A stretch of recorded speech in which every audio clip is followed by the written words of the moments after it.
Warning. This program may contain material of an explicit or graphic nature.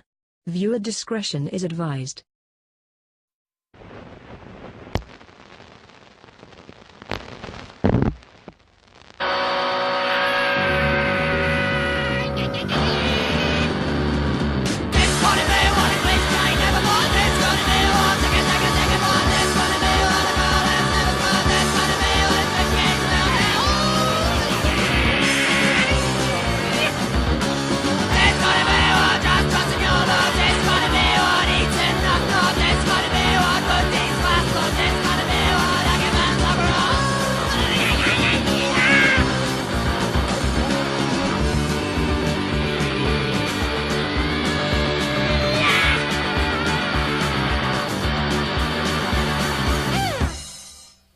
Broadcasting undead from the B Ward, this is the Post-Mortem Show. I'm Dom.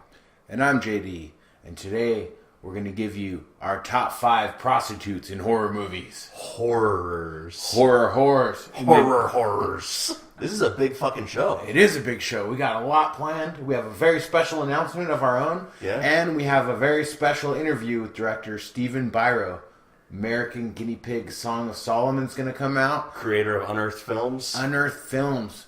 One of the biggest releasing companies of crazy fucking shit. Extreme, disgusting, vomit in your pussy and make it come out your nose horror. And if you don't have a pussy, it'll hack one into you with a turkey carver, then vomit into it, then the puke will come out your nose. Yes, he released the Vomit Gore trilogy. Yeah. This is for Valentine. We talk a lot about on the show, as well as the original Guinea Pig movies, and now he's got his new batch of American Guinea Pig. Yeah. Directed Bouquet of Guts and Gore himself. Yep. And brought the other ones to us from other directors. Yeah, Marcus Cook, Bloodshock, and they're a good little team. Marcus Cook's effects on his movies, and yeah, we can't wait to get into our interview with Stephen Cool guy, Biro. too. Yeah, very cool guy. So, spoiler alert, we pre-recorded the interview.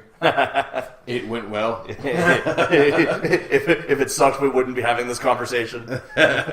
And before we get into some horror news, we got some real-life news, some post-mortem news. Yeah. So, Saturday, June 17th, 8 p.m., Galaxy Theater in Atascadero, California. That's 6917 El Camino Real, Atascadero, California. Our good friend, Danny Foster, and JD and I, from the Post-Mortem Show, are going to be hosting a screening of Behind the Mask, The Rise of Leslie Vernon, complete with live appearances by director David Steve and lead actor Nathan Basil, who will be doing a Q&A session afterwards. Yeah, we're going to have Leslie Vernon himself. And also a Leslie Vernon cosplayer will be there too. Really? Yes. Is it you? No.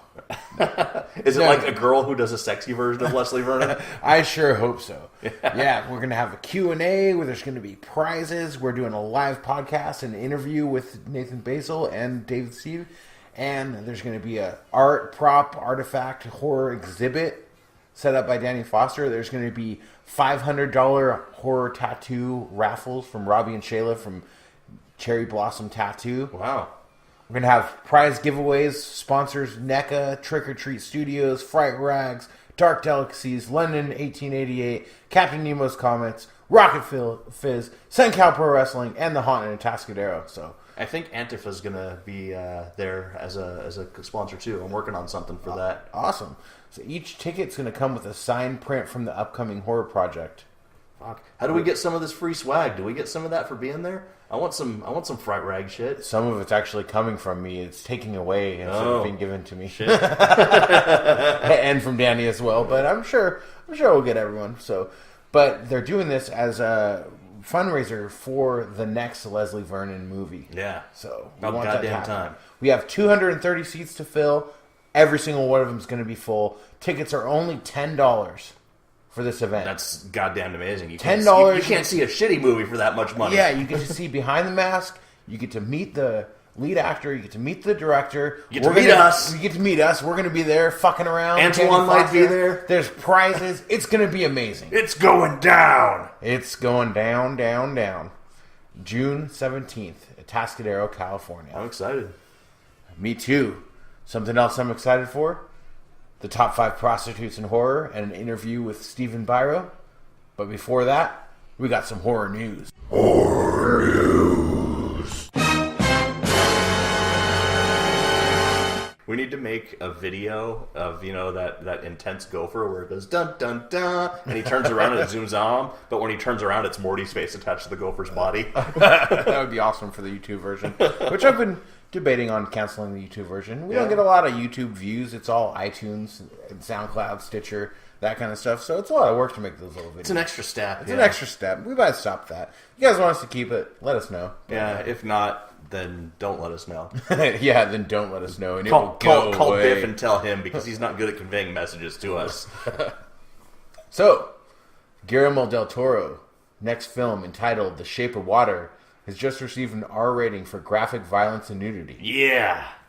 Set in 1963 in Cold War era America, in a hidden high-security government lab, lonely Elisa is trapped in a life of silence and isolation.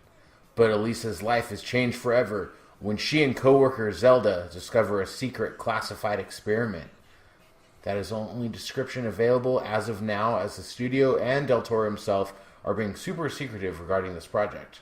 But the film has a promising cast and an R rating. Cast includes Sally Hawkins, Octavia Spencer, Michael Shannon, good old Bug Eyes himself. Meth Eyes Shannon. Richard Jenkins, good character actor. He's the Cabin by the Woods. Yeah. Michael Stolbarg, and the one, the only, the legendary Doug Jones. Dukes. The Dukes. Nice. Yeah, so I'm looking forward to it. Guillermo del Toro, great director. I didn't like Crimson Peak so much. We'll see if he can get back to some Pan's Labyrinth quality. Yeah, well, I think he was just trying to make money with Crimson Peak so that he can make his more weird things, because that seems to be his pattern. He'll make some weird shit, and then he'll make something that's a little more accessible, and then do some more weird shit. I like that. Yeah. Yeah, I like that, rather than just completely going in that direction, and he can get the money, fund the cool stuff. Yeah, and, more power to him. Make the cool stuff on a decent budget so it still looks good. Yep. All right, what you got this week?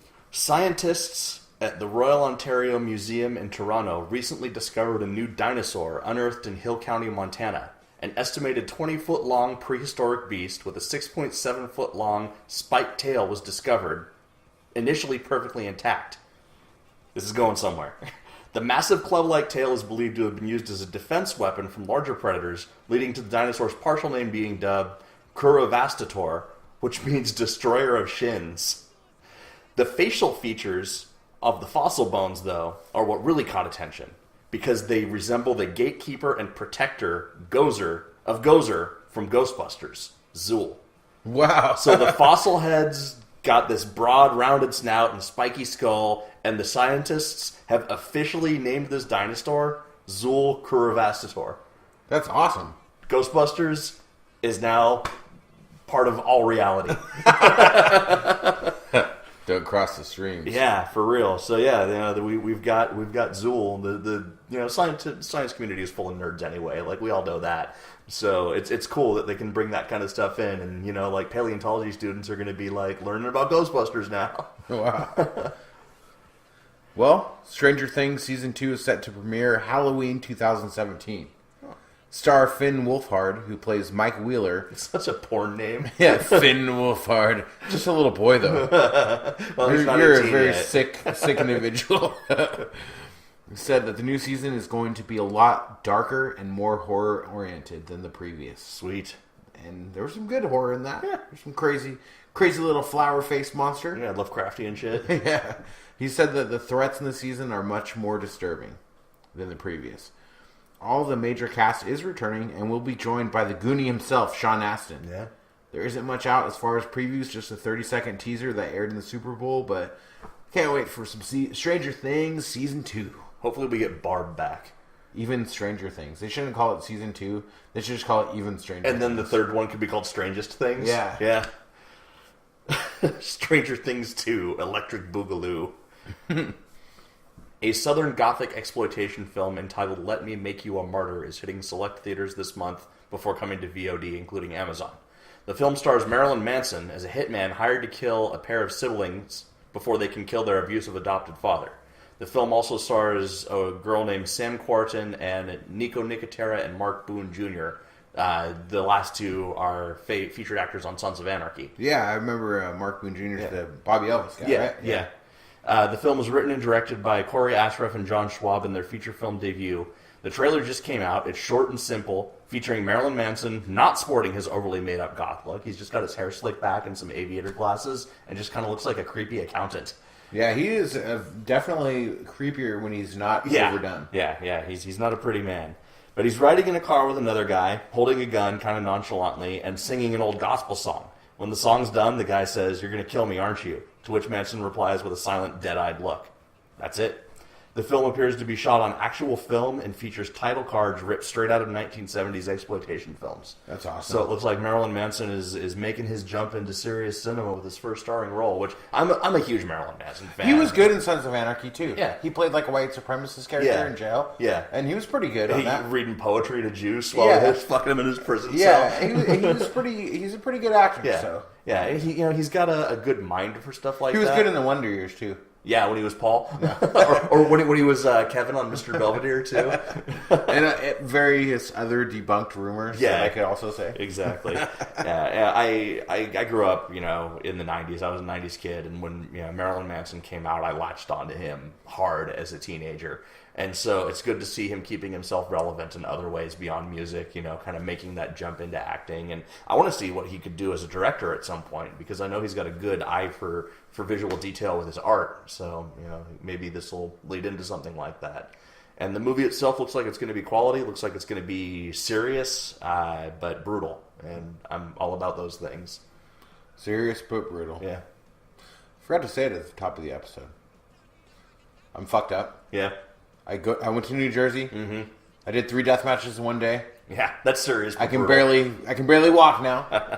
I have a hole in the muscle in my leg. Yeah, your leg looks fucking terrible. And so, pick up that DVD. Now, Smart Mark Video. On Point Wrestling, Survival is Sickest 2. You can watch me be an idiot. Getting the shit beat out of you? Yeah, 5 states in 3 days I was in. Wow. So, yeah. But back to horror news, not from JD being a dumbass. Falling into boards covered in razors into a pool of rubbing alcohol. At least it's sterile. Stay in school, kids. Yeah. Make good decisions. All right, so Gunpowder and Sky has partnered with Nightlight Pictures to produce a new film called Summer of '84. Have you heard of this? Mm-mm. Set to be directed by the directing team behind 2015's Turbo Kid. Did you ever watch Turbo Kid? Yeah, I liked the idea of it. It kind of dragged. Yeah, exactly. It was cool. Yeah. At first, I thought it was going to be a lot better than it ended up being. It dragged a little bit. Yeah, but there's this middle section where you're like, come on. Yeah, come on. Yeah. But Summer of '84 is set in, you guessed it, 1984. Wow.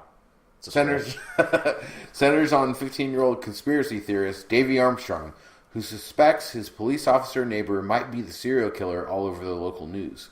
He and his 3 best friends begin an investigation that soon puts them in danger. The script was penned by one of the writers from Straight Outta Compton, which I did enjoy a lot. That's a great movie. Yeah, I thought it was really well done. And was featured on 2016's Bloodlist. We've talked about the Blacklist, the best screenplays that weren't made. Yeah. The Bloodlist, have you heard about this? It's about the best dark genre screenplays voted on by industry professionals. Cool. The Bloodlist. Never heard of it before. I want to read some of these screenplays. That'd be awesome. But so the script is supposed to be very, very good.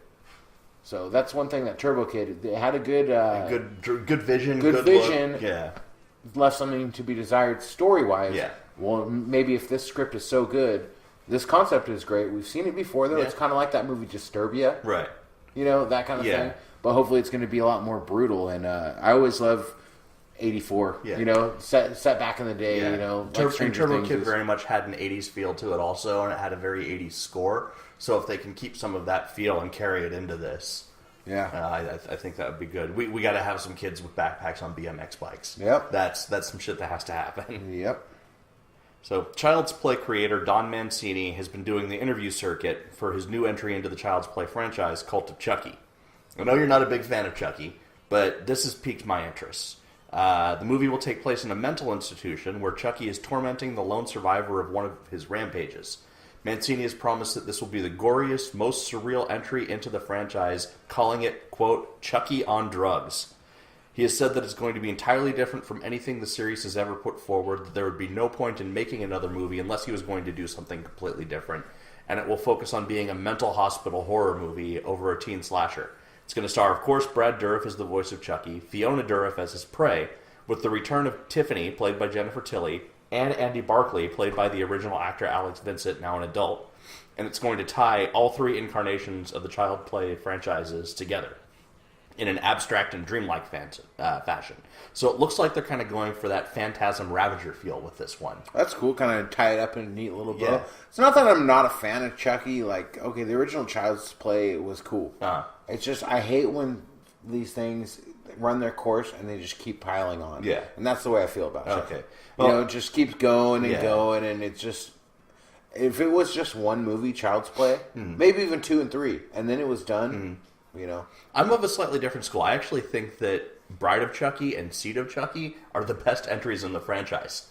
Because they took such a ridiculous concept and played it for the ridiculousness that it was. Yeah, that's true. And Seed of Chucky was just pure fucking batshit insanity.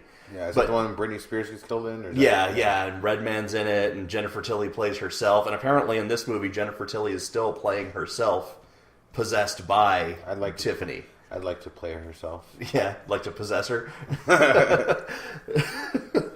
The power of cock compels you. So yeah, and I'm interested to see how he ties because the three different franchises are all very different in tone. The original Child's Play franchise was like an 80s slasher movie, and then the middle franchise with Bride and Seed were these over-the-top horror comedies, and then Curse of Chucky was a little bit more gritty and realistic, though it was still a serial killer, voodoo-possessed doll. But they didn't go for like the wisecracks or any of that kind of stuff. So it'll be cool to see where all of this comes together and what comes out of it. Yeah. I'm thinking, like, I haven't read any spoilers on this or the script or anything, but what I'm betting is that this movie, because it's taking place in a mental hospital with her being tormented by Chucky, it's going to be one of those things where ultimately it's kind of like all in her head. Yeah, that's probably what it's going to be. Yeah. I kind of hate that, though. Yeah. It's all like, oh, what you've been watching this entire time didn't really happen. Yeah.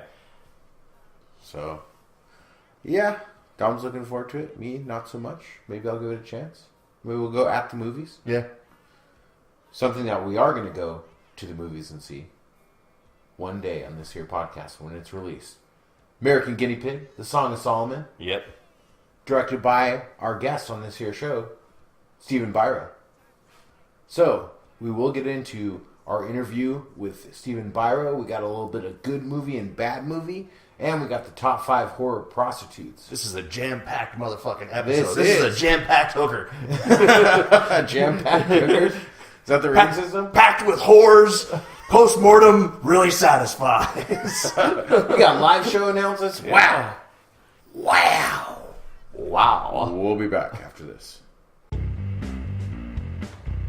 Hi, thanks for listening to the Postmortem Podcast. If you want to support us, go to our website at www.postmortemshow.com and click the Amazon link. By clicking on the Amazon banner, Amazon will give a small percentage of the purchase price of your item back to the Postmortem Podcast at no additional cost to you. That's right. It doesn't cost you any money. We get money. You want us to keep doing this? You want more Doug Jones talk? You want more dick and fart talk? I don't care. We're going to do it. Fund our filthy, filthy habits. Yes, and they are many and they are fast. And most of them aren't legal.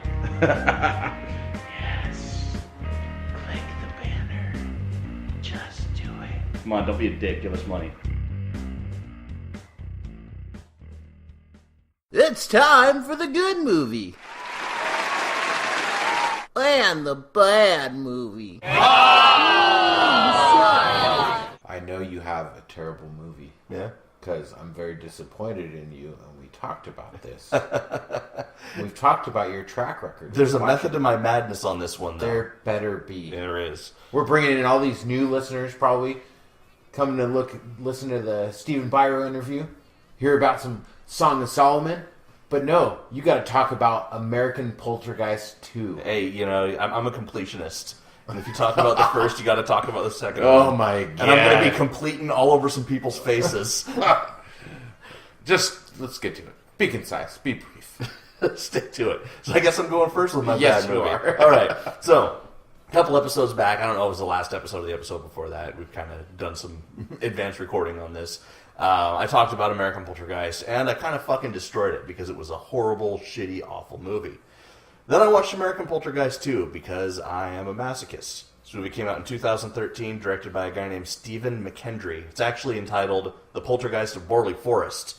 It was a movie that was previously made and then re-released under the American Poltergeist franchise. Apparently there's a third one, and I might watch it. No, you won't. You will not watch it. If you do it on your own time, motherfucker. I don't want to hear about no American Poltergeist 3. Listeners don't want to hear about that. You guys, send us an email. Do you enjoy Dom watching terrible movies? Of course they do. We know is going to be terrible, and then talking about them. Ouija Experiment, American Poltergeist. The thing is, I wouldn't have talked about this movie except for the fact that it was significantly better than the original American Poltergeist. Not just like, I mean, like I could take a shit on the table here in front of us and film it, and it would be better than the first American Poltergeist. But this was even better than me shitting on a table. Okay. So now I'm intrigued. Yeah, the story revolves around a girl who visits a supposedly haunted forest to go party with her friends, and she comes home and starts to be tormented by an actual fucking poltergeist that does actual poltergeist things. So as I was watching this movie, I felt like it was a significantly more competent story than the American Poltergeist movie. And as I said, it was released previously by some completely different people and brought into the franchise. That said, the story is solid, and it actually keeps you guessing sometimes. Like, I was watching it like, holy shit, what's going to happen next? This is interesting. It has its flaws, absolutely, but it is not awful. The main character felt authentic, like an actual fucking teenage girl with actual teenage girl problems. You know, she wasn't just like a stupid boy obsessed, bitchy for the sake of being bitchy like every other fucking teenage girl in a movie is. The acting was largely amateur, but not completely awful. And I really only rolled my eyes at a couple of the incidental characters that were more ham-handed. And the fact that, like, every single adult in this movie was an asshole. Like, that was the part where it was started to, like, push back and, like, oh, okay, so this is, like, they're trying to make a point with this. They're trying to make the teenagers like this because parents are assholes and, you know, blah, blah, blah. The direction is where the movie suffered. The director was clearly inexperienced. He overlit everything, which was made more obvious by the extreme HD, and seemed to rush things too much. He could have slowed down and actually built into things more, and I probably would have rated this as an above-average movie. The special effects, there weren't a ton of them, and there was some pretty cheap-looking CG towards the end that was done with After Effects. The concept exceeded the budget on it, but they actually did some really good work with sound effects on it, and, you know, knocking noises and scraping noises and the actual poltergeist stuff. So I'm not just reviewing this because I needed a bad movie, but because after I ripped American Poltergeist 1 a new asshole, I felt like this was a very superior sequel and deserved a little bit of vindication. Though the movie's execution was visibly limited by its budget and the production itself was not fantastic, it was a project that everyone involved actually cared about, and the story itself was decent and mostly original. Still not a great movie, still did something wrong for everything it did right, but if you've got nothing else better to do and you're looking at Netflix and you see American Poltergeist and you see American Poltergeist 2, skip the first one, go ahead and watch the second one. Don't watch the second one. Here's where I interject. I'll let you go about 2.5 minutes now without saying a word. Don't watch the second one. I'm going to give this 5 out of 10 JD interjections. Interject myself. Which is perfect for our episode about prostitutes. Yeah. I don't like that rating system. I don't like it. All right. I'm gonna have to change it up, but I won't know what I'm gonna change it up till I'm at the end of my review. So we will get to it. My bad movie. Well, obviously, by my bad movie, I could already tell you that our rating system today is Millionaire Meth Addicts. Okay. My Bad Movie, 2017, written and directed by Andrew Getty, starring Frederick Kohler, Sean Patrick Flannery, Brianna Brown, Tina Meyer, and Michael Berryman. Okay, Sean Patrick Flannery, that guy's in Boondock Saints, right? Yeah. Dina Meyer is Diz in Starship Troopers. Okay. Michael Berryman is the Michael iconic character Berryman. from the original Hills Have Eyes. He's also the chicken fucker. Yeah. The Evil Within.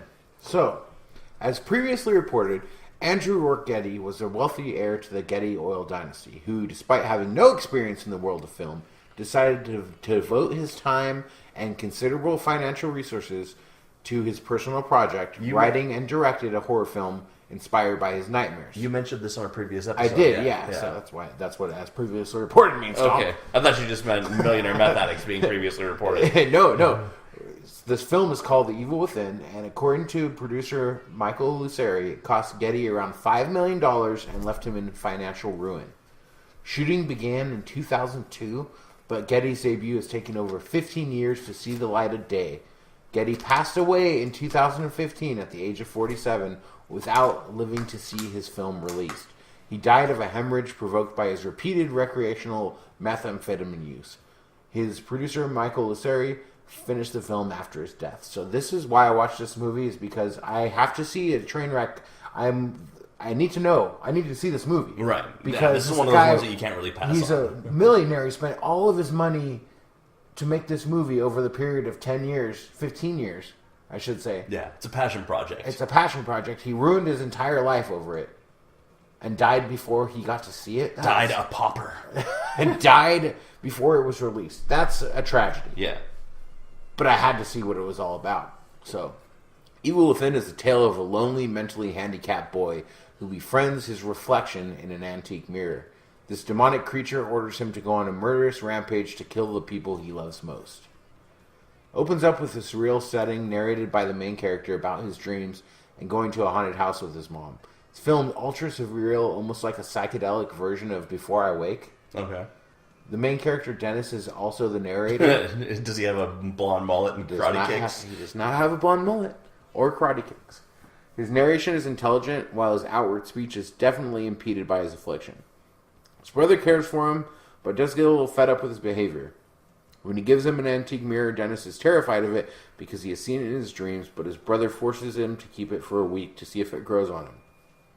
Frederick Kohler is good at times as Dennis, but he's super sympathetic, but also very stereotypical in his portrayal of the mentally handicapped.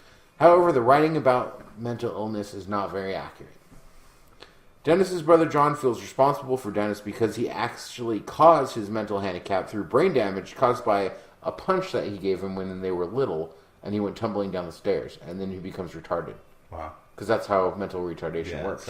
So like when you say stereotypically, does he have like a tiny backpack and a helmet? It's pretty much, yeah, and he's got the hand movement going. Yeah. Never underestimate the power of the handicap. Like, yeah. His girlfriend's trying to convince him to commit Dennis to a care facility, as is the state. John's hairstyle changes a lot in this movie, which is distracting since it was filmed for a decade. Right. So Sean Patrick Flannery's hair changes about 3, 4, 5 times maybe. It's like down to his ass in one shot and then crop close in the next. No, it's just different variations of like a douche spike hair. So characters also age and they get younger back and forth within the context of this movie. Wow. Story's a little confusing, as you would expect from a crazy meth addict who blew his entire fortune making a movie but couldn't focus long enough to complete it. Dennis's reflection tells him to kill dogs and cats at first. He does, keeps them in the basement, eventually moves on to bigger things to kill, like things that walk on 2 legs. Like chimpanzees? Yeah. Movie has some good practical effects combined with some horrible CG from the early 2000s. Early 2000s CG is the worst. Shit, yeah. There are really weird transitions and stuff and strange movements. Dennis kills people in public places in broad daylight, doesn't clean up after, and still doesn't get caught. Brianna Brown is hot and delivers on the nudity. Sweet. So we got that going for it. There's gore, but mostly it's weird stuff. I would say it's worth watching just by the backstory of Getty, but it is by no means a masterpiece. Mm-hmm.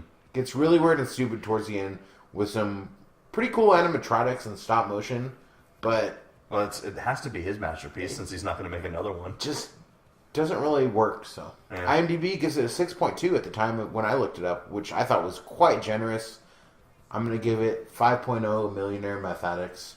R.I.P. Andrew Getty, your movie was a turd. Wow. I still want to see it. You have to see it. I'm recommending my bad movie. Yeah. This is why you watch a bad movie, knowing it's going to be bad. filmed over 10 years Yeah. by a $5 million budget through a millionaire meth addict who ruined his entire life. You have to see that. Yeah. It's not American Poltergeist 2. No, it's not. There's a different Yeah. reason. So that is a significantly better reason to watch a bad movie. I had optimistic hopes. I knew it was going to be bad just based on the fact that if you film something for 10 years, you can't focus long enough to complete it. Evil Dead was made over a period of like 8 years. The first Yeah, one but that was a budgetary restriction. This It's guy had maybe it $5 wasn't on million, that, yeah. brought in big name actors, and just, it's the meth. The meth was talking. That's right. All right. So, time for the good movie. Where is it? Okay. My good movie is a 2013 sci-fi survival horror movie directed by Sebastian Cordero called Europa Report. That's good? It's on Netflix. Yeah, Really? It's real good. Check it out. An international crew of astronauts undertakes a privately funded mission to search for life on Jupiter's fourth largest moon, Europa, and everything goes wrong. The whole story was tense and relentless. Once it started rolling, everything just kept going wrong and left you wondering when the poor astronauts were going to get a break. And the thing that was interesting about it is the movie is presented as a documentary of the mission. So it's like a combination Almost of... like a found footage kind of? But it's spliced together with interviews of the crew and interviews of the scientists that were back on Earth that were making things happen. that's kinda cool. And you never know who's going to live and who's going to die because they purposefully use interviews from different points in time to kind of throw you off a little bit. So when shit starts going wrong, you're thinking, oh, well, that person has to survive because they're interviewed. Obviously, they were interviewed afterwards. Oh, no, then you find out when the interview happened, too. So it jumps you around to kind of fuck with your sensibilities a little bit. And it wasn't found footage in the sense that, shaky cameras everywhere. It was all, at least on the ship, it was all footage from cameras that they had set up on the ship. Like GoPro kind of thing? Yeah. Yeah. And then when they were actually on Europa, there was a little bit of, what they were seeing on Europa in terms of what, it was basically done with CG, with landscapes and things like that. But it was used super sparingly, and it was mixed with actual shots of Europa taken by satellites and stuff like that. So it looked real. And then... So forgive me for being a layman, but is Europa actually a moon? Yeah, it's one of Jupiter's moons, and it may actually in real life have water on it. And if it does, that means it has the potential to have life on it in real life. Okay. And then the rest of it, when they were walking around on Europa, was conveyed with the camera inside of their space helmet and the actors just selling everything and describing it, and you would see their reactions, and then you would hear the sounds of what was happening afterwards. So it was very much carried by the actors and not shitty special effects. There's a good punk band from Eastern Europe called Action Mutante, and they have a album called Ghetto Europa. Yeah? I don't know how that ties in. They're probably thinking more about Europe. But as far as the characters in the movie go, it was an ensemble movie with no single star. That dude that was in fucking Chappie and District 9, South African actor, I can't remember his name right now. Wickus? Yeah, Wickus. That guy was in it. Cool. He was the one star that I like was in the Wickus. movie. Yeah. I like District 9. Chappie, I never even watched. I didn't really have an interest. It was okay. He was in it, and he played a very sympathetic character that he wasn't in the whole movie, obviously, because it was a low-budget movie and he probably cost more. But he was good. Every character seemed distinct and had their own motivations, but the thing that was cool is that because they were all astronauts and scientists, even when they disagreed, they all seemed to respect each other. It didn't just turn into a whole bitch fest of, characters that all hate each other. The direction was what really made this movie cool. The filmmaking constantly left you guessing. The director let his cast own their scenes. The whole thing felt very, very natural.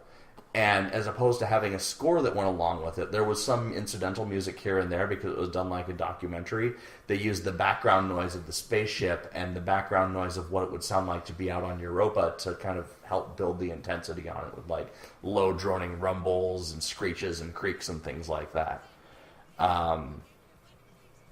It's a bit of a slow burn at first, but once it starts going, it just starts going forever. It just keeps I'll pressing definitely forward. check it out. I love space horror. Yeah, I really do. It's very creative, very intense in the last half. It's the kind of movie that you do have to sit down and pay attention to, and there is some creature effects in it that are CG but are very good, and they're used very sparingly. I hate CG. You know that I love practical, but Starship Troopers works for me. Yeah. Even though some of it's questionable. Yeah. Some of it's pretty good. Yeah. So. Well, I mean, and Starship Troopers, like, CG works for big dumb action. Yeah. You know, like, the Mummy had terrible CG, but it was still fun. But for this, they used a lot of light and shadow and a lot of, like, technical interference on the cameras and stuff like that to kind of mask the weaker points of the CG. And Yeah. it was excellently done. This was like in theaters and shit, right? I don't know. I remember, I've heard the name and it wasn't from Netflix. So. Okay. Yeah, it's on Netflix right now. It's definitely worth a watch. I would say check it out, and I'm going to give it 8 out of 10 millionaire meth addicts. 8 out of 10. Wow, Yeah. that's pretty strong. All right, we'll check it out. My good movie of the week is one that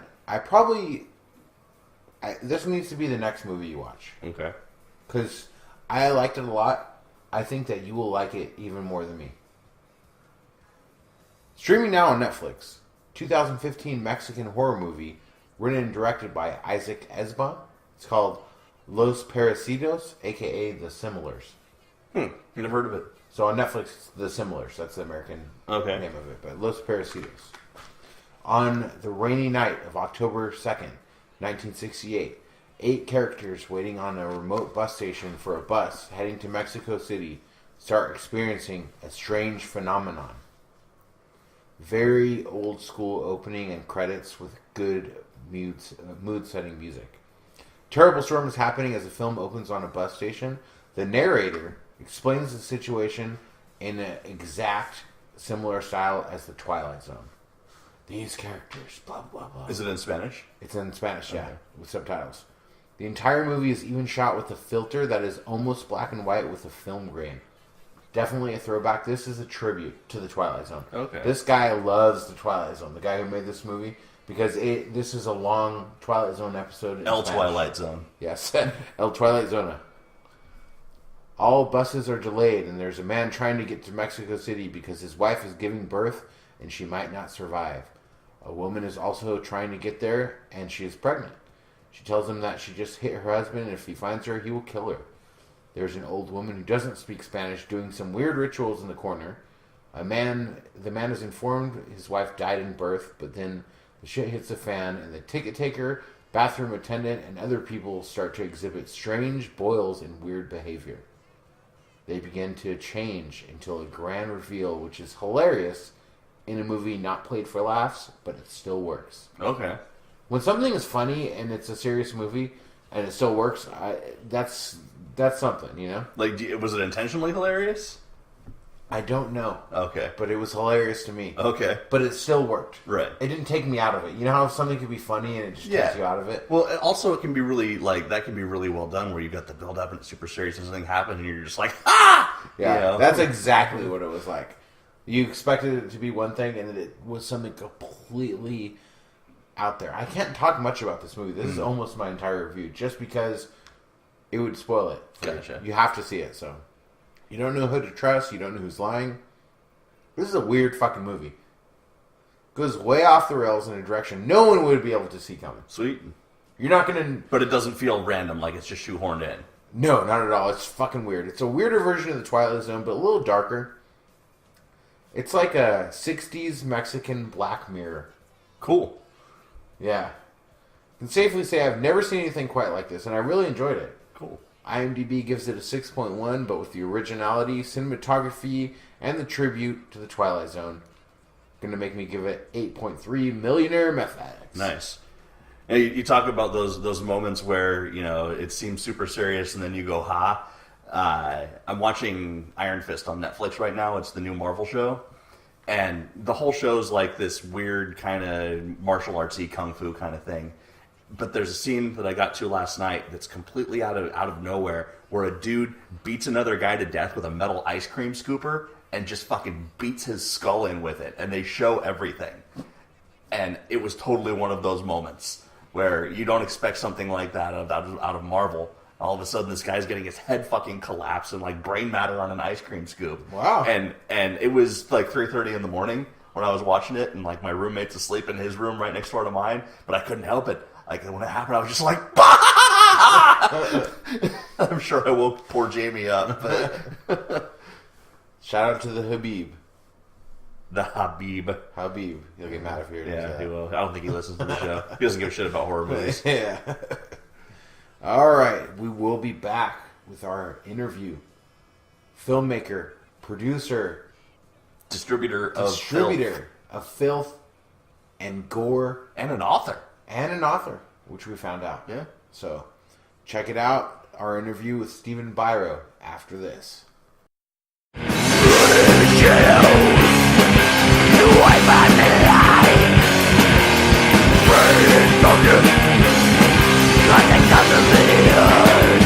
Available now at gravecommand.bandcamp.com.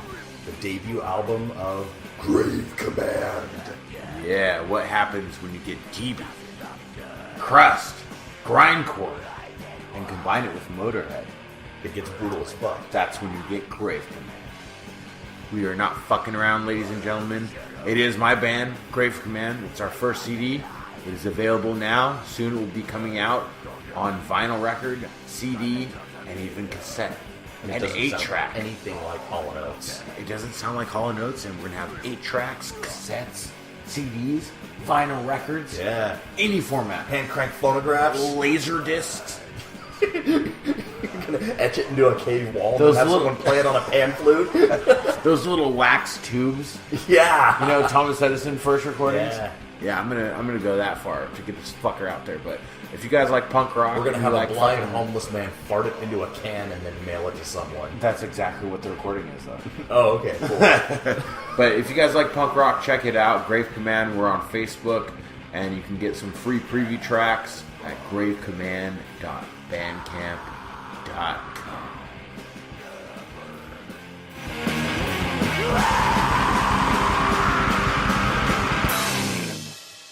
Ladies and gentlemen, please welcome to the show founder and president of Unearthed Films and director of American Guinea Pig, Bouquet of Guts and Gore, and the upcoming American Guinea Pig, Song of Solomon, Mr. Stephen Biro. Hey guys, how you doing? Good. Thank you so much for coming on the show. We're looking forward to Song of Solomon. Big fan of Bouquet of Guts and Gore, as well as a lot of the movies you produced in the past. So, if you could tell us a little bit about the upcoming movie Song of Solomon. Yeah, it's a outrageous possession film. We love possession films, and nobody's really hit the nail on the head since The Exorcist. It's sort of surprising when you look at everything. So it's my take on the possession genre. We used 100% real exorcism rituals. I think this will be the first time that people actually see and hear the real rituals that are used, for the possessed by the Catholic Church. So it's quite exciting. I ended up having my actors learn Latin. That's awesome. That was fun. It's really outrageous. Jeremy Cruz, who did all the effects for Toe Tag, and Marcus Cook, who did the effects for Bouquet and Blood. He directed Bloodshock and did the effects there as well. I brought them both on board, so it's going to be outrageous. Oh, definitely. Yeah, Marcus Cook, one of the best going today in practical effects, I would say. Excellent practical effects, and thank you for bringing a brutal, no punches pulled exorcism movie. Like you said, no one has got it right. Major Hollywood, the exorcism of this girl's name or that girl's name, it's all the same shit. And for staying so true to the exorcism source material, that we're really excited for this. Yeah, I mean that's the crazy thing that going over all the possession films, they all just really ripped off The Exorcist. Everybody's got the green pea soup vomit going, and and everybody's slashed up for no reason. It's The Exorcist did that, and her face is covered with slashes, but where'd the slashes come from? What kind of research did you do for putting together the real version of the ritual? Who did you talk to for that? Oh, well, well, the funny thing is, I've written my books. I've actually had several different people be possessed around me before. I've had personal dealings with the devil. I almost became a minister a long time ago. Oh, wow. Yeah, and I wrote books on the subject. I mean, my book Hallucination is a memoir, and that was basically where I was taking enough LSD and nitrous oxide to go to the other side and trying to find God. And instead, really, I found the devil. And you could say I know quite a bit. And after, finding God and going to hell and experiencing the other side, angels and demons and stuff, really did throw me into a loop. And I studied theology really hardcore trying to figure out what happened to me. So I've used some of these experiences that I went through in the Song of Solomon. And so I mean, I actually bought the exorcism book from the Vatican Library, just to make sure we had 100% real exorcist rituals. And the crazy thing is that there's only 200 of them ever made, and for some odd reason they thought I was a Catholic priest, so they sold me one. Oh, wow, that's awesome. Yeah, that's definitely delving deep to get into it. So yeah, experimenting with drugs and encountering that kind of circumstance yourself, that must have been a good influence going into it. What are some of, when you talk about American Guinea Pig, we talk about Bouquet of Guts and Gore, we talk about Song of Solomon, and I know you've produced and did writing for a lot of other movies. What are some of your major influences that you saw in film that wanted to get you started on making movies? Well, the thing is, I mean, making movies, you got to be crazy. The industry's sort of in the tank. So, and I know so many people, filmmakers, that are not making their budgets back, much less making any money. So it's actually sort of crazy. If I didn't have distribution, do my own international sales, I wouldn't do it. Fair enough. I know the fans don't want to hear that, but yeah, a lot of people are struggling out there. So it just, for me, it was a natural fit because I've been doing this, the distribution through Unearthed Films since 2002. And before that, I had a underground independent video store, and I used to sell copies of videos, way back in the day. Tape trades. Yeah. And I mean, I was a hardcore horror fan from when I was a little kid. So I always loved horror films, and around like when I was 12 years old, I mean, I'm 47 now, we actually had the first VCR ever made, and the things were about $3 or $4 grand. And we would go to the video store, and the video store was lucky to have like 200 copies of movies at all, because it was still so new. And watched Phantasm, and then, my parents, they rented Flesh for Frankenstein. Oh, yeah. Yeah, 13-year-old watching Flesh for Frankenstein with their parents. That was quite an interesting thing. So ever since then my horror tastes got more extreme. So basically, the harder and the more crazier they were, the better off they were. So that's what I'm trying to do with the Guinea Pig series, is to give the fans who are tired of the mainstream watered down stuff, give them something to actually look forward to, because they know it's going to be outrageous gore effects and just pure terror, grossness, and blah. So watching Bouquet of Guts and Gore, one thing that really stood out for me the whole time I was watching it is that I felt like I was looking at a smaller piece of a larger story. When they had the characters talking about the benefactors and the ritualistic nature and how things had to be done a precise way and all that. Did you have in your mind a sort of larger setting that this movie was taking place in? Oh yeah, that's I'm glad you caught that, because if you actually watch Bloodshock, it's the same thing. They're harvesting and torturing. They're harvesting blood from patients that they're torturing, because when you're tortured, your body is releasing adrenaline, adrenochrome. It's releasing different chemicals to take the pain away, but you get the rush and stuff. So they're harvesting the blood for unseen producers there as well. Right.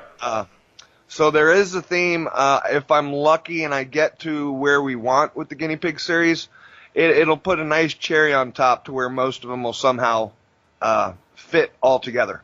Okay, so they aren't just individual shocking stories. They're actually part of a greater whole that you're envisioning? Yeah. Awesome. If we can get to that far. You see, Right. that's the trick. I mean, we have American Guinea Pig Sacrifice. It was directed by Poison Rouge. They made it in Italy, and they were shooting at the same time we were doing with Solomon, but they're finished. And we've announced it. We had a secret screening of it at Texas Frightmare, which sort of blew everybody's minds because they weren't expecting a fourth guinea pig already done. Mm-hmm. Yeah, and I heard some stuff about it too, like on Beneath the Underground and on Facebook and stuff. People just losing their minds, saying it's really crazy. And we're looking forward to that one as well. Song of Solomon, though, with the religious aspects, like you were saying, it seems to be, it has a very deeper meaning for you personally, as well as for anyone who's experienced those kind of phenomenon before. And that's something that a lot of these newer horror movies are missing, as far as like the mega produce and the Netflix movies and direct to video. It's all just, we're going to do some jump scares, we're going to do this and that, without that greater meaning, like you said, with what you experienced. Yeah, I mean, that's the thing. It's like, because Bouquet of Guts and Gore was the prequel to Flower, Flesh, and Blood. Because that one, it's at the beginning of Flower, Flesh, and Blood, the original Japanese film and guinea pig. The director at the beginning of the film, he says, I received a Super 8mm film in the mail. I watched it. It was a snuff film, and this is my recreation of that film I saw. Oh. So Wow. So that's what Bouquet is. Yeah, the film that he saw. Okay, I didn't put those two together. Yeah, That's awesome. I didn't catch that either. That's awesome. And you brought a lot of those movies to American audiences through Unearthed Films as well as a bunch of other foreign films. What got into starting the distribution company? Was that, like you said, you just started small with tape trading, things like that, and eventually expanded with all these international markets? Well, what's funny was that I was actually selling bootlegs of guinea pig, and I got hit up by the company in Japan, and they said, hey, you're not allowed to be doing that, but we notice you have a history page on the guinea pig films, and you know about the films better than we do. Would you like to buy the rights? And I was like, ooh, how much? And they gave me a price, and I was like, ooh, no. I'm going to have to start a company and manufacture and DVD author and this and that, I'm like, how about we start a new company and we split it 50-50? And they're like, no, we can't do that. They call me back a month later. Okay, well, would you do it for this price? And I'm like, no, I got to do this and that. How about we start a company and we split the company 50-50? And they're like, no, we can't do that. And then I get a call next month. Okay, so if we start a company together, and next thing you know, Unearthed was born. 2002, you said, right? Yep. Wow, yeah. Been quite a while, 15 years. Then, Yeah, and I actually just went and looked at your website, and you've got a lot of gold on that site, man. You've got some stuff that people only kind of whisper about on the internet. And how do you go about finding these movies? Do you go and look for them, or do people come to you with them? Well, most of it was me going looking for them, and we're trying to be, well, not trying to be. I mean, we are, the most extreme DVD company in the world. It's nice when I have major film festivals like Sidges and whatnot actually say that and promote us like that. So yeah, I mean, I try to get, the harshest stuff known to man, but it's got to be good. Right. Yeah, definitely. A friend of the show, Lucifer Valentine, who allowed us to screen the Regurgitated Sacrifice at one of our live shows. We've been in contact with him, and we definitely promote his films heavily on the podcast, and a lot of the Unearthed releases for that, and even Black Metal Veins. So you got a lot of Lucifer Valentine on there, Guinea Pig. If you guys haven't heard of Unearthed Films, our listeners, you got to check this website out. You can order basically any of the good stuff from there. So let me ask you this: being a connoisseur of these kind of films, and really kind of putting them out there in the world, do you think that when the common audience looks at something that's an extreme horror film, whether it's American Guinea Pig or whether it's the Vomit Gore trilogy that Lucifer Valentine made, and they immediately go, "Oh, that's torture porn"? People like JD and I can look at some of this stuff and say, "No, this is actual art." Do you think that there is a difference between torture porn and art? And if so, what would create that difference? Well, if you look, prime example is Bouquet of Guts and Gore. That is torture porn. Okay. But it's done artistically. I mean, you're watching for the effects, which are gorgeous and this and that. But, every slice and saw that goes back and forth against the bone and whatnot, it is almost like the beginning and culmination of, watching pornography, And then, the how do you say, the money shots, where it's like the ultimate, death, the eyeball slicing and this and that. So it's like the slow dismantling of a woman is the sex part, and then the money shots are the eyeball and stuff like that. So I've heard everybody throw the title torture porn around and stuff, but it's always for movies that aren't torture porn, Yeah, they say Saw and things like that. Yeah, I mean, that's, it's some people just like to automatically put or force a movie into a specific genre to make themselves either feel better or, I think it's just intellectually lazy to call anything torture porn. Unless it's actually real torture porn, So it's more about the intent of the creator than anything else.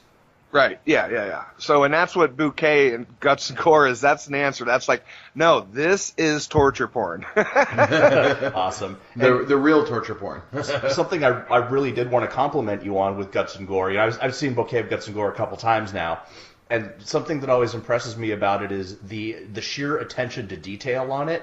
Not just in the gore, but in things like using the right tools to cut through bone, or what happens when things go wrong, or making a point to tourniquet the limb before you cut it off because you don't want to kill them right away.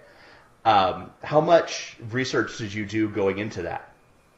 Oh, quite a lot. I got books on anatomy, Gray's Anatomy. I got, I've watched quite a lot of stuff when I was younger, which I'll never watch. I used to watch all the real stuff, and yeah, but people can live for way too long, and that's the thing, because, I've had people say, oh, well, no, the person wouldn't live that long. And it's like, yeah, no. Have you seen people ripped apart in car accidents? Yeah. And they're cut in half, and they're still like, they're still alive in shock.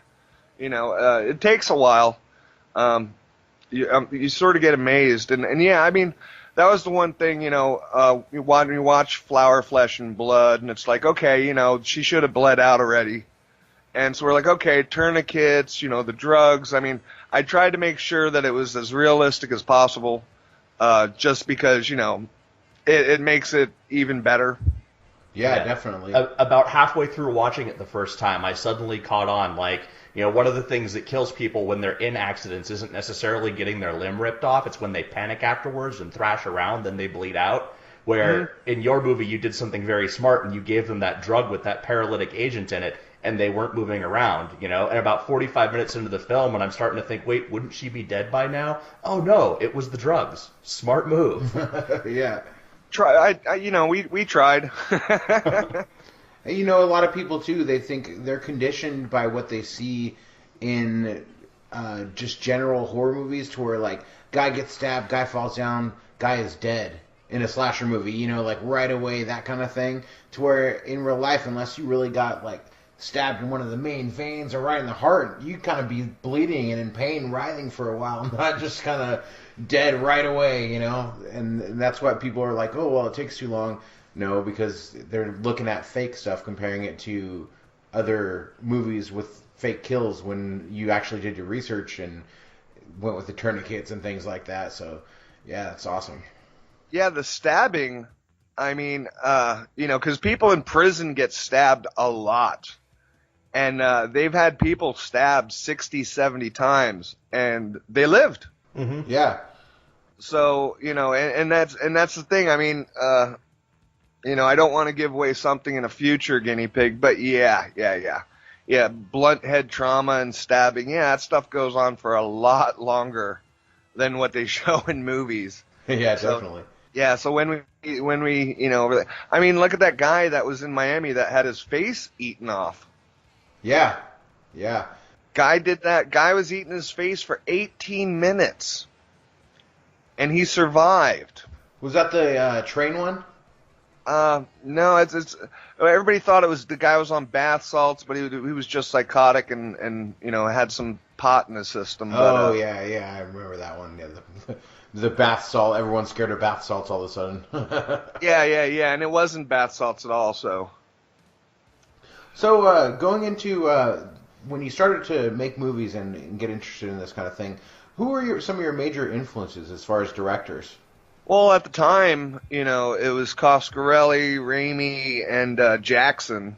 Uh-huh. And, I mean, Barker's Hellraiser was phenomenal. So it was like, I mean, it was those main three guys, but those guys have, like, moved way farther ahead, Yeah.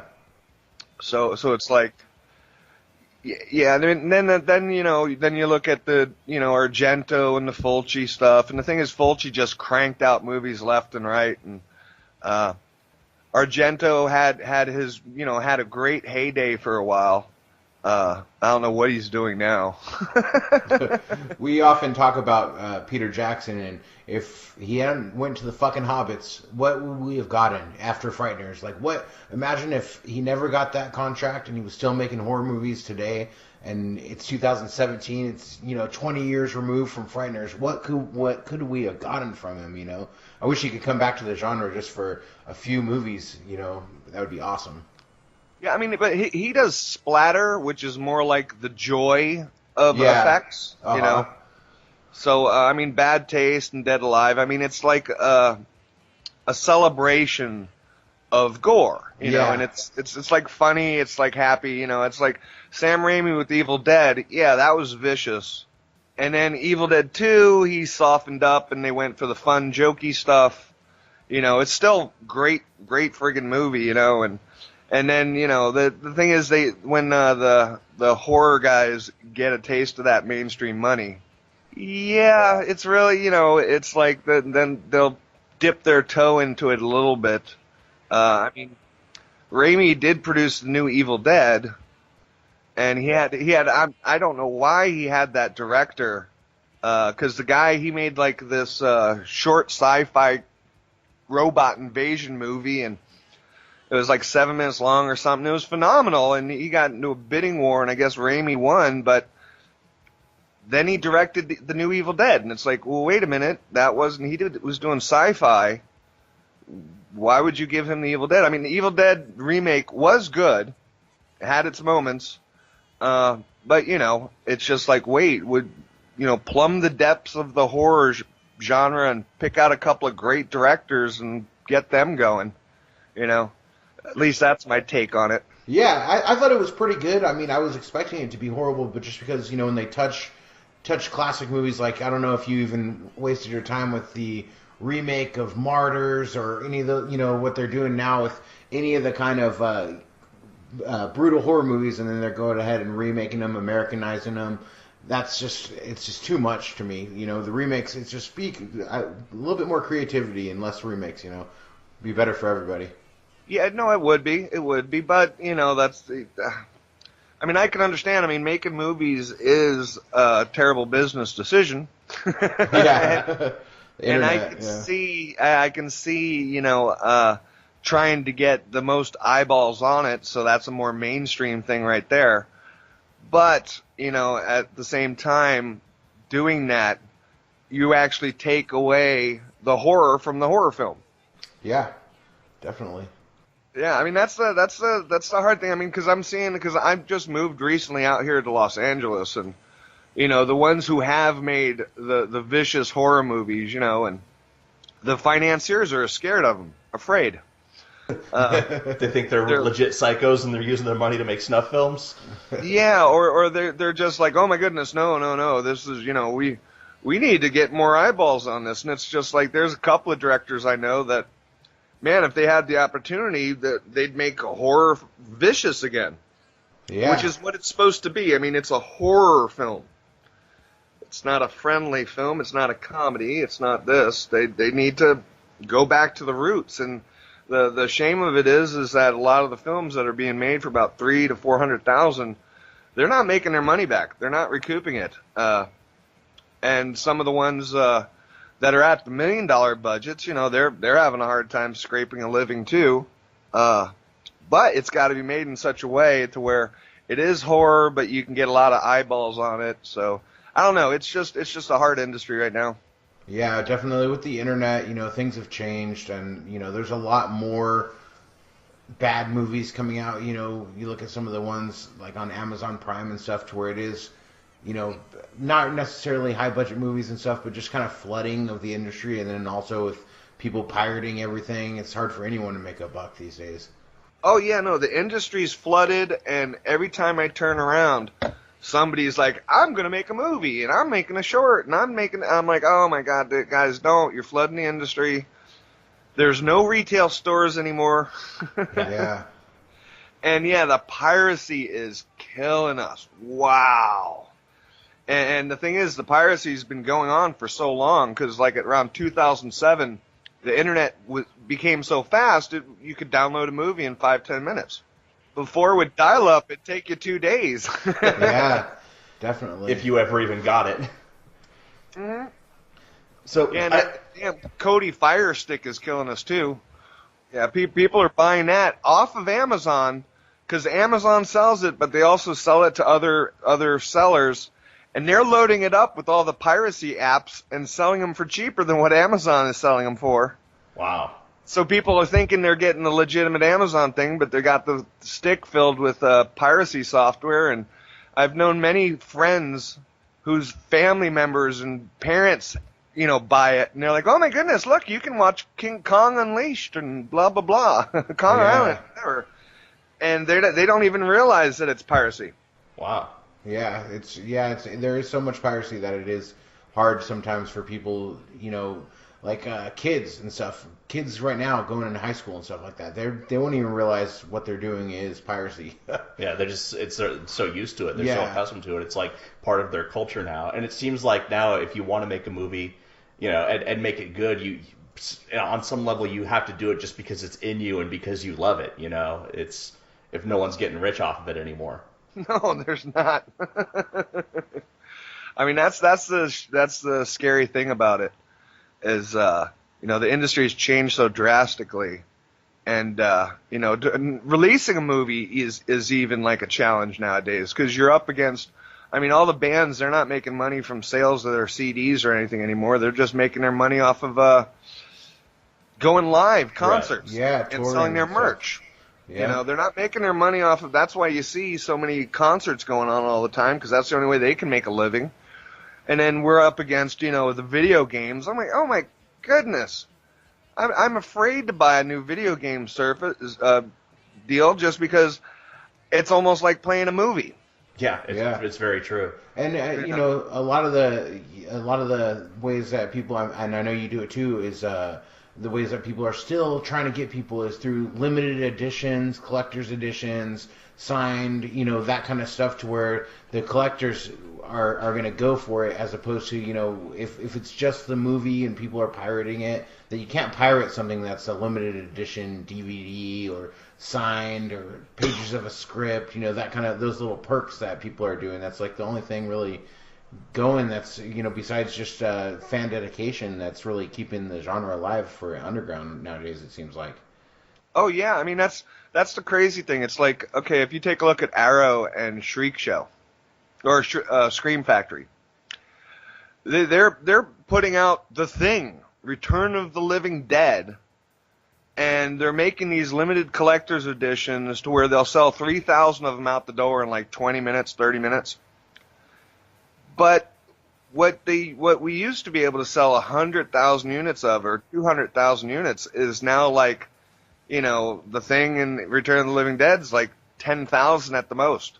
So we've lost a lot of people, just because, there's some people just want to see the movie, others just love to have it in their collection.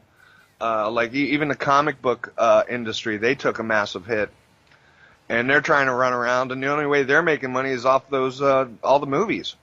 And that's why you're seeing a flood. Licensing, Do you think that with things being that way, that there will be a time where the pendulum swings the other way, and maybe because there's only so much room for good stuff to have money made off of it with a limited edition stuff, that maybe the shit will start to dwindle because there's just no way to support it? No. It's only going to get worse? It's going to get worse. If you take a look at YouTube, and you look on there and you see all the trailers, all these different trailers for movies that you never knew existed and they've never been out. And for some odd reason, they're still making more. And if you got a nice YouTube channel, you're actually producing content. And everybody's trying to produce content. So it's going to get worse because it's getting really narcissistic out there. And everybody wants to have their 5 minutes of fame.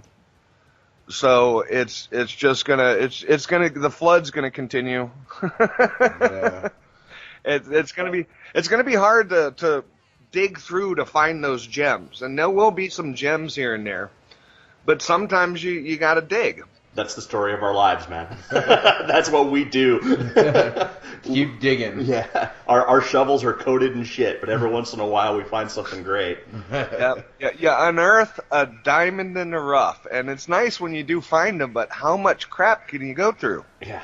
Yep. And that's the thing, and that's and the collectors, they've been buying up, and they're like, yay, and then they watch the movie and they're like, boo, okay, you got me on this one. And it's sort of interesting. I mean, it's like the directors now are becoming the stars. Right. Yeah.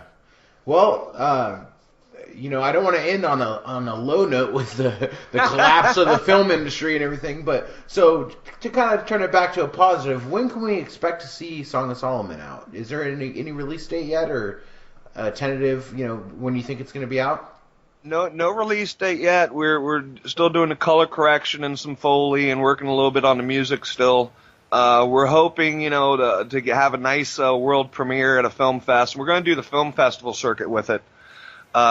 Sacrifice will probably be released the same time as Solomon will. So it'll be a little bit, because we gotta get the hype up, because the Solomon is just so different, and I know it's got the American Guinea Pig name in front of it, but it's it's got the guinea pig moments in it, but it's more of a real film. More psychological, huh? Nah, I don't know. I mean, it's heavy duty. I mean, anybody who's a Christian or no theology, it's gonna freak them out, and especially when the song happens. I think nobody's going to be prepared for that. So it's going to be something. I've showed it to a couple of close friends, and they're just like, oh my goodness, wow, okay, yeah, I think you just changed your life. Wow, I'm looking forward to this. Yeah, me too. And we are in California as well. We're in Central California. We're about 4 hours north of LA, but we will definitely be coming down when you screen it in LA, whenever that festival happens. And I'm sure we'll run into each other at the conventions and stuff. We're about to start hitting conventions too for Postmortem, since we're kind of got our audience expanding now. So we're looking forward to it, and we'll shake hands, say hi in person one day soon. That'd be great. Yeah, it'll be great to meet you guys. All right. Well, thank you so much for coming on the show, and we will definitely be plugging your trailer. Anything else you want to plug before we go? Yeah, hit up the Indiegogo, people. We need to sell as many DVDs and perks and props as we can. If we get to 25 grand, we unleash Sacrifice, so that'll be available as well. And the idea is hopefully to get back the budget and then be able to have enough to make the next guinea pig.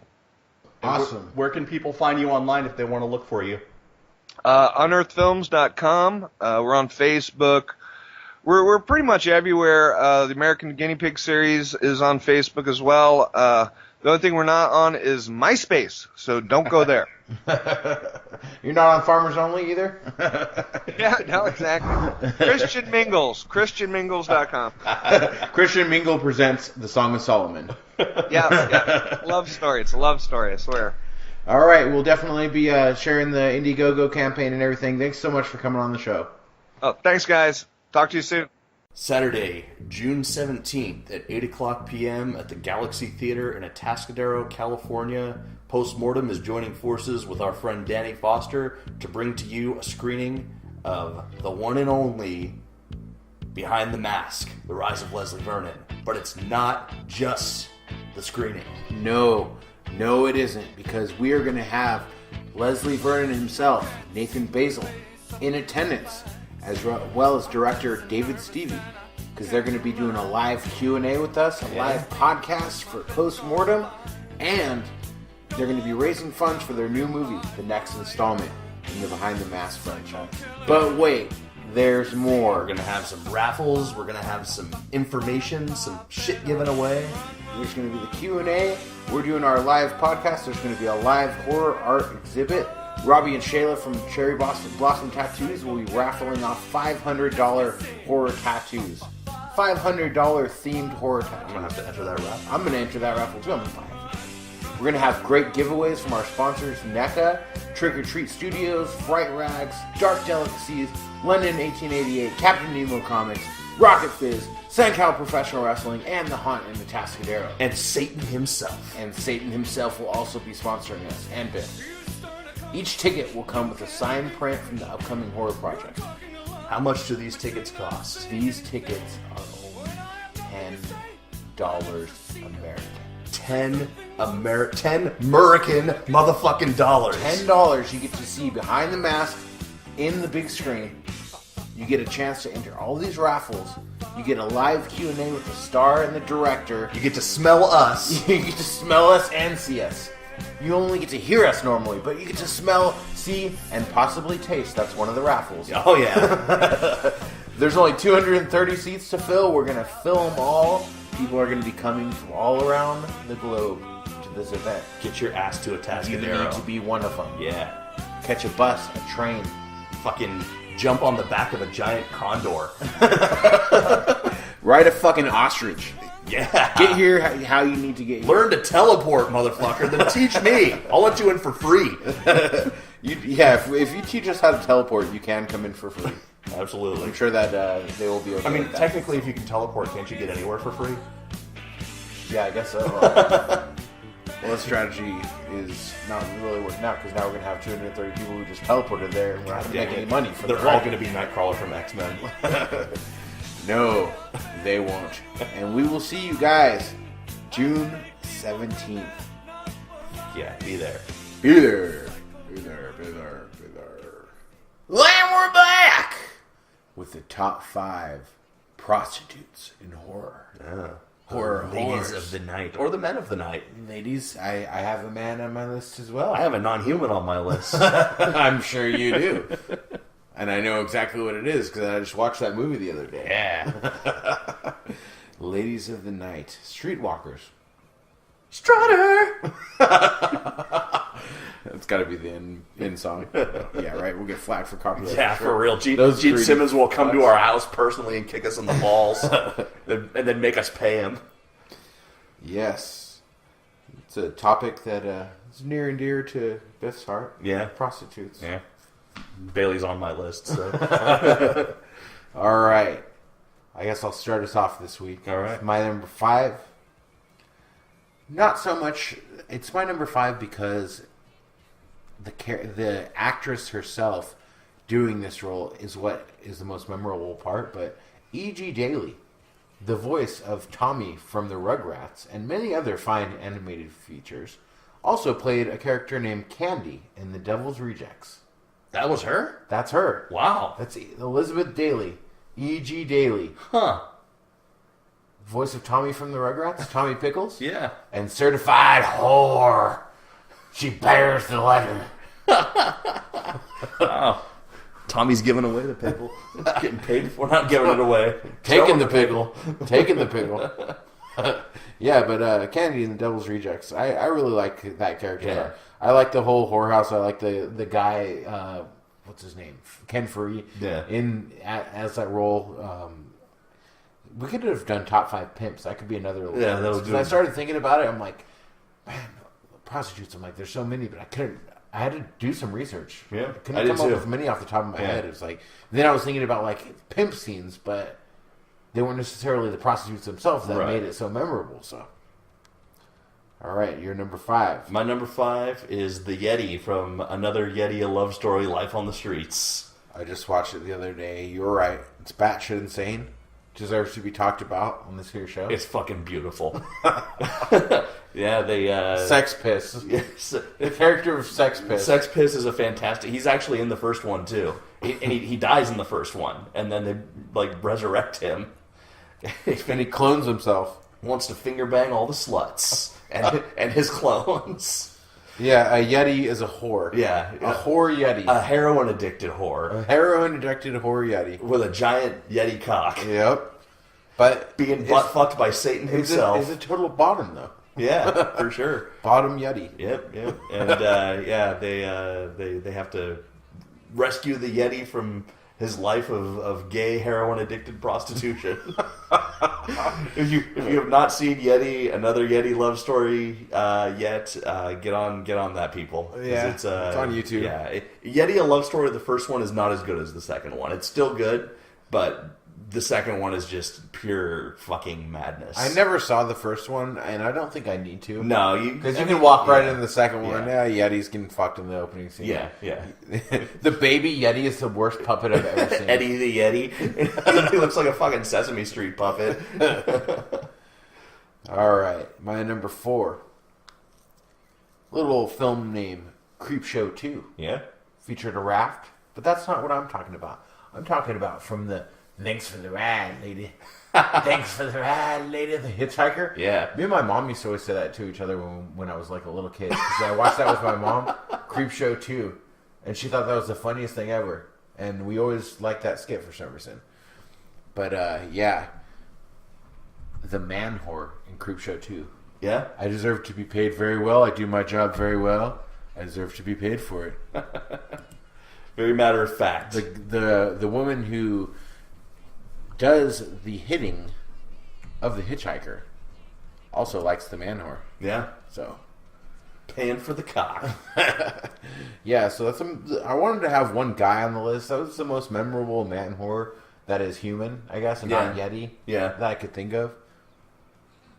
So that's it. That's all I got to say about that fucker. My number 4 not is, too memorable. Yeah, is a collection of hookers. Okay. The Hollywood Chainsaw Hookers from the film Hollywood Chainsaw Hookers. It's a good one. It's a great fucking movie. Gunnar Hansen is the leader of the chainsaw cult. Yep. And the prostitutes that worship the chainsaw. Linnea Quigley. Yeah.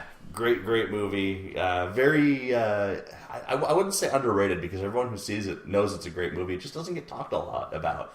Yeah. It gets overlooked a lot. It does, and it came up in my research, and I hadn't seen it since I was young. I would need to revisit that. Maybe when we do that might be a nostalgia killers. We might go back to some Hollywood chainsaw hookers. The first time I saw it was on USA Up All Night, and then I saw it, and then it totally just like went out of my brain, and then I saw it again in my college years on an actual VHS tape that I rented from Tower Records, and I think I ended up like buying the VHS tape. I wonder if I still have it. That would be cool. Yeah, some VHS chainsaw hookers. My number 3, little movie I showed you that you reviewed on the podcast here that I've loved for many years that most people don't know about, called Soul Keeper. Yeah, those are some good horrors. There's some good horrors in there. One of them sprouts demon wings while she's getting fucked, while she's riding. She sprouts giant demon wings, but the guy doesn't notice, which is very strange. Yeah. The other one, while going down on him, turns into his mother. Yeah. And he looks down when he's getting head to see his own mother saying, you know, you should use a rubber with these kind of girls. As she's sucking his dick. Yeah. It's very disturbing. It's a sci-fi movie. It was repurposed into a sci-fi movie, kind of much like your American Poltergeist 2. Soul Keeper is a great movie. Great horror comedy. If you like horror comedy, check it out. Great horror buddy comedy. Buddy comedy. Very hard to find. So, yeah. Check it out. You're gonna probably have to bootleg that shit. Yeah, I don't think that you can even buy it. Yeah. Maybe a VHS tape. I have it on VHS though.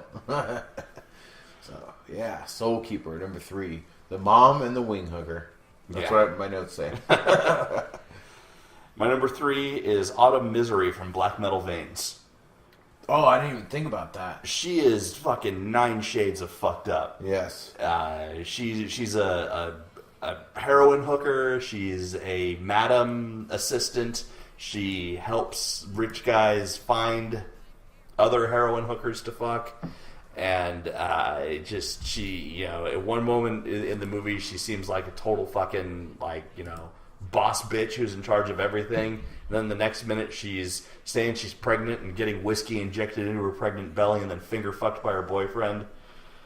Not a likable character, not a pleasant character, but definitely one of the most memorable characters in the movie.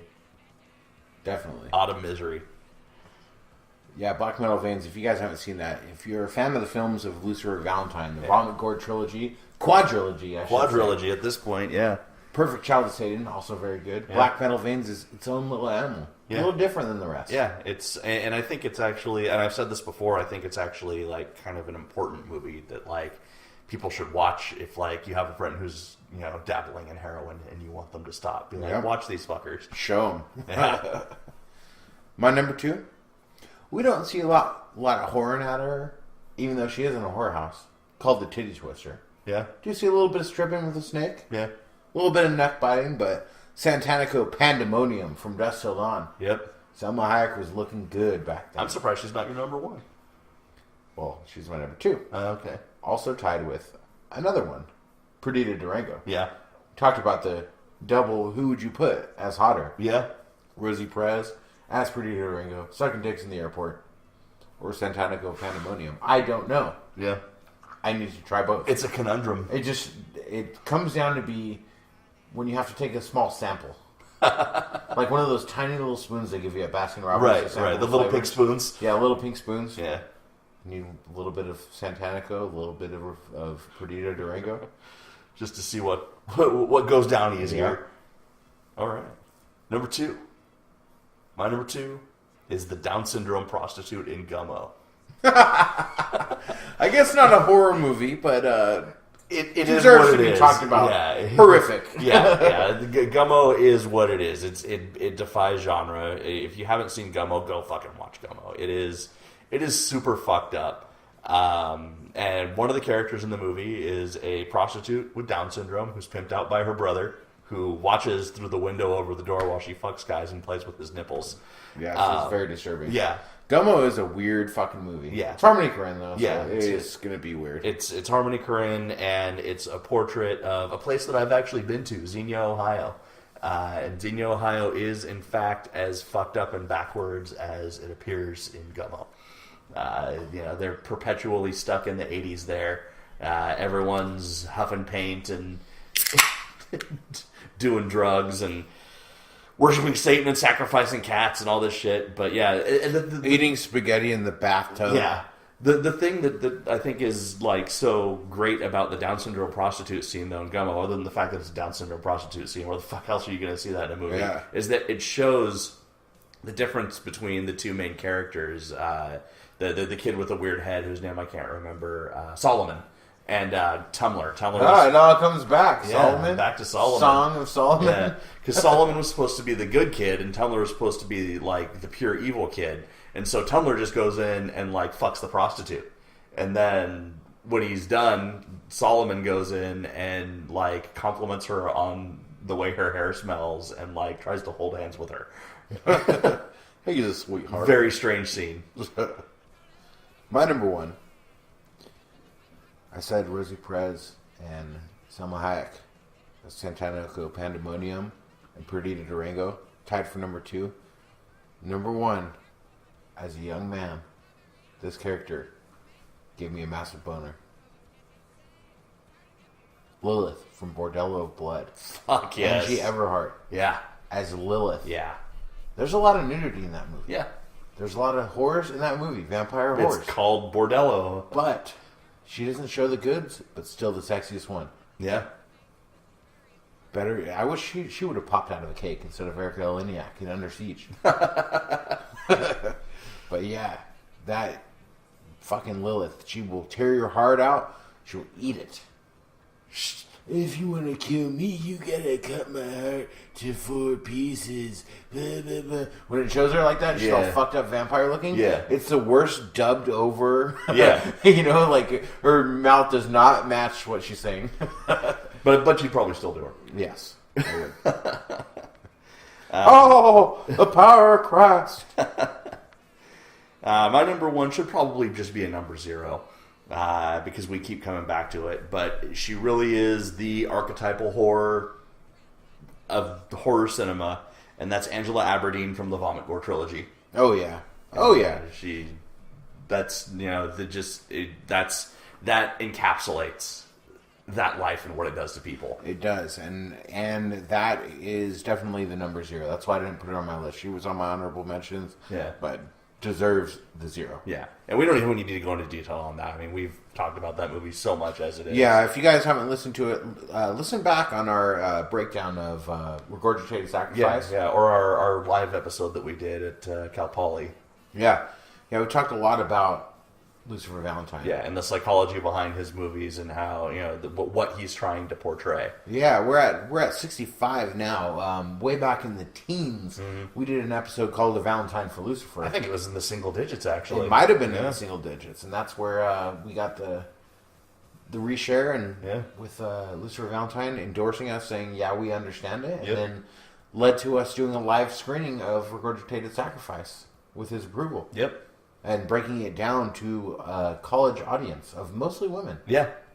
And we survived. We did. Nobody threw anything at us. And they all stayed for the entire movie. Yeah. That's a rough watch for a casual horror fan. Yeah. Or not a horror fan at all. Yeah.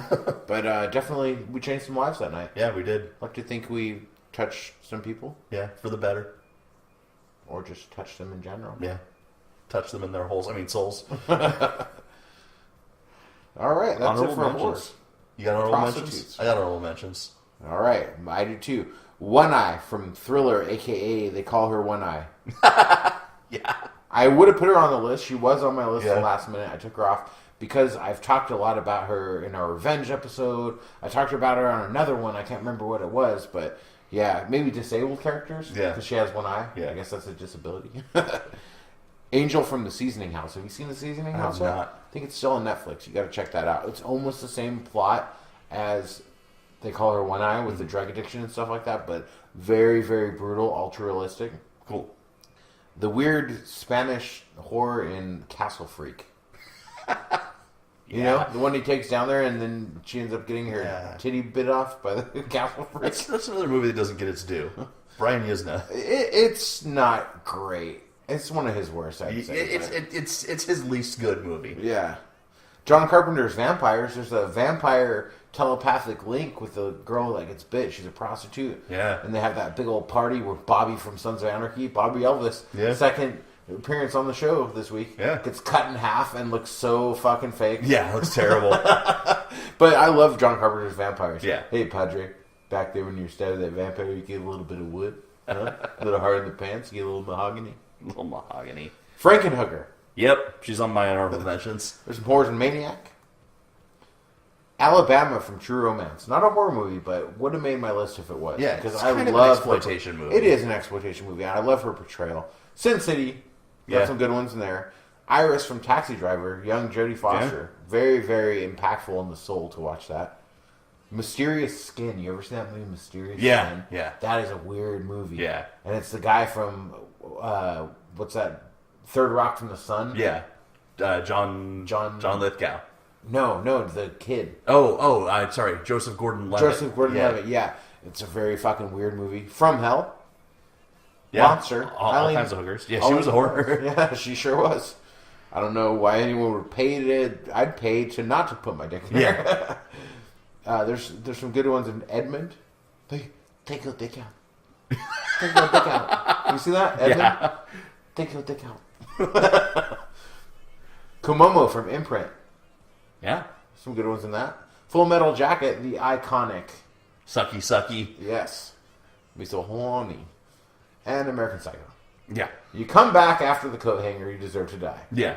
He shoves a coat hanger in there. We're not done yet. Yeah. Then you come back. And you come back again. Yeah. With your odd mullet. She has the same haircut as Dennis. She does. Too bad she didn't know karate. Yeah. So just a couple that you didn't touch on. The Sex Slave and the Sinful Dwarf. Sinful Dwarf? Have you not seen The Sinful Dwarf? Oh, you need to find this movie, man. It's like a 1970s, I think either Spanish or Italian exploitation movie about this dwarf who kidnaps hookers and like brainwashes them into this cult and then whores them out to people to make money for his cult so they can do further cult things. Yeah. And the dwarf's The Sinful Dwarf is an appropriate title for this movie. Look it up. I like to think that he's played by the guy who led the Heaven's Gate cult, but just on his knees with sneakers on his knees, so you can obviously tell he's not a midget. Right. Exactly. His arms are way too long for his body.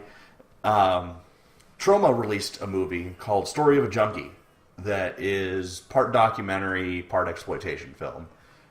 Very hard movie to watch because they go to a lot of actual heroin houses and they film. It's a serious Troma film? Troma didn't make it; they just released it. Yeah. And Lloyd Kaufman considers it the best movie that Troma has ever released. Wow. And there are some hookers in that movie that will turn your fucking stomach. Pregnant hookers, pregnant junkie hookers, all kinds of fucked up shit. And the last one. The transvestite hooker in the movie Curse of the Queer Wolf.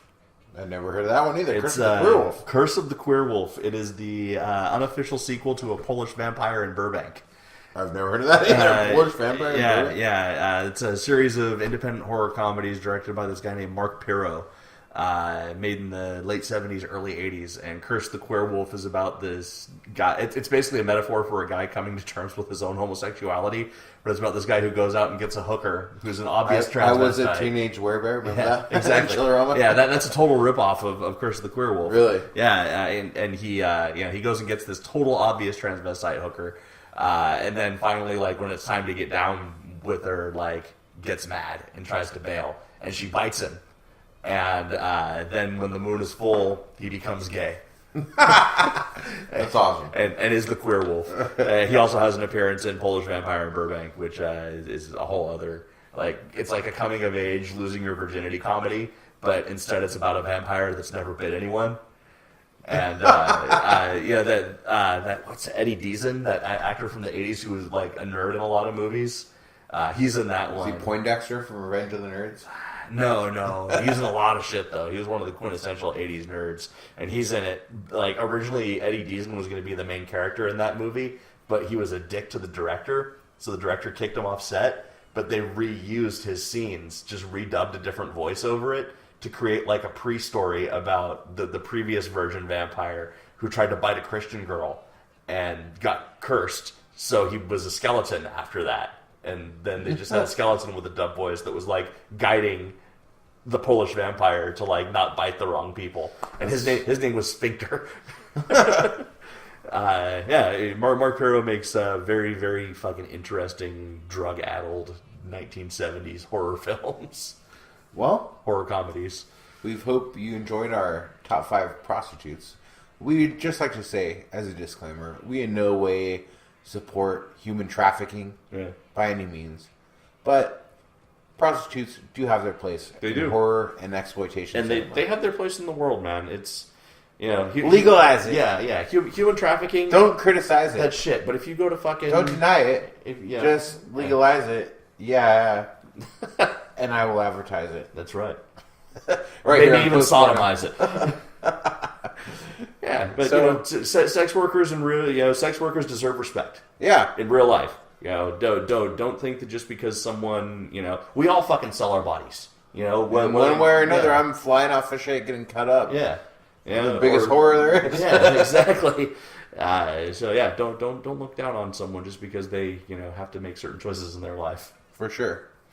And if you guys don't do heroin. Yeah. Stay in school. If you guys enjoy this list, send us your own list. postmortemshow@gmail.com. Your own idea for a top 5, and we'll read your top 5 in the air.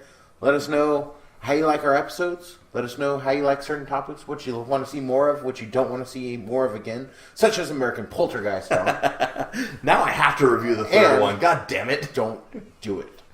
And if you guys get a chance, if you can spare anything, go to Indiegogo, look up Song of Solomon, contribute to our guest, Stephen Biro. We appreciate him coming on the show. Go to unearthedfilms.com, buy his movies. Yeah, unearthedfilms.com. He's got the source for great old crazy movies. It's a fucking gold mine. It is.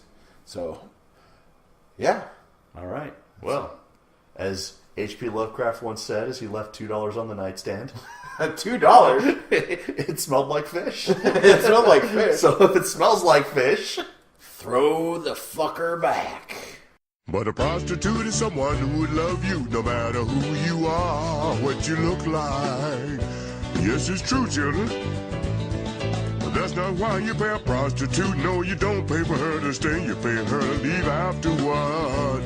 That's why I praise the Lord for prostitutes. Ladies and gentlemen, Mr. James Taylor. A prostitute is like any other woman. They all trade something for sex, and they do it well. That's why I say prostitutes, they, oh.